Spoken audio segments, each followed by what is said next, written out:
अगर आपने अभी तक हमारा चैनल सब्सक्राइब नहीं किया तो अभी सब्सक्राइब करें और बेल आइकॉन को क्लिक करके हमारी लेटेस्ट वीडियोस के बारे में अपडेट जानें। 30 साल बाद सपा को मिली बड़ी शिकस्त। बीजेपी ने तोड़ दिया सपा का तिलिस्म। क्या ये हार है सपा की कमजोरी का संकेत? क्या अखिलेश इस हार से लेंगे सबक? क्या पार्टी में बिखराव बन रहा है परेशानी? 2022 से पहले अखिलेश यादव को संभलना होगा। सपा 2022 में सत्ता में आने का सपना देख रही है और अखिलेश यादव जीत का दावा भी कर रहे हैं, लेकिन जिस तरह से एक के बाद एक पार्टी की कमजोरियां निकलकर सामने आ रही हैं, वो अखिलेश यादव के दावों पर प्रश्न चिन्ह लगा देती हैं।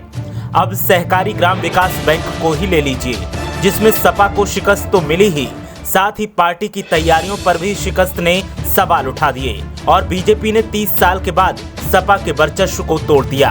वो अलग बात है कि सपा को हराने के लिए बीजेपी ने साम दाम दंड भेद की नीति अपनाई, लेकिन सपा से भी बड़ी गलतियां हो रही हैं, जो सपा के लिए आगामी चुनाव में परेशानी का कारण और सियासी बनवास का सबब बन सकती हैं। गजब की बात यह है कि सपा के सहकारी बैंकों में दखल को बीएसपी तक नहीं खत्म कर पाई थी, लेकिन उसे बीजेपी ने साफ सा कर दिया।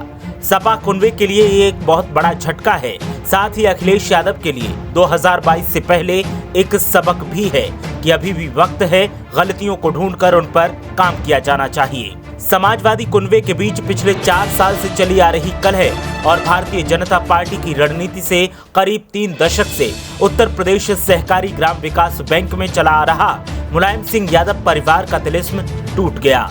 साल 1999 में बीजेपी के शासनकाल को छोड़ दें तो 1991 से लेकर अप्रैल 2020 तक इस बैंक पर मुलायम सिंह यादव परिवार का कब्जा रहा है या प्रशासक नियुक्त होते रहे। ऐसा पहली बार है जब बैंक की 323 शाखाओं में मात्र 19 पर ही विपक्ष काबिज हो सका। कुल 10 जगह चुनाव निरस्त हुए और 11 पर निर्वाचन प्रक्रिया नहीं हो सकी, यानी 293 स्थानों पर बीजेपी का परचम फहराया है।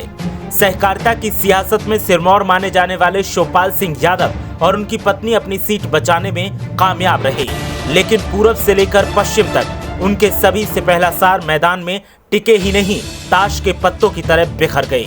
यूपी सहकारी ग्राम विकास बैंक के सभापति और उप सभापति पद पर बीजेपी का कब्जा हो गया।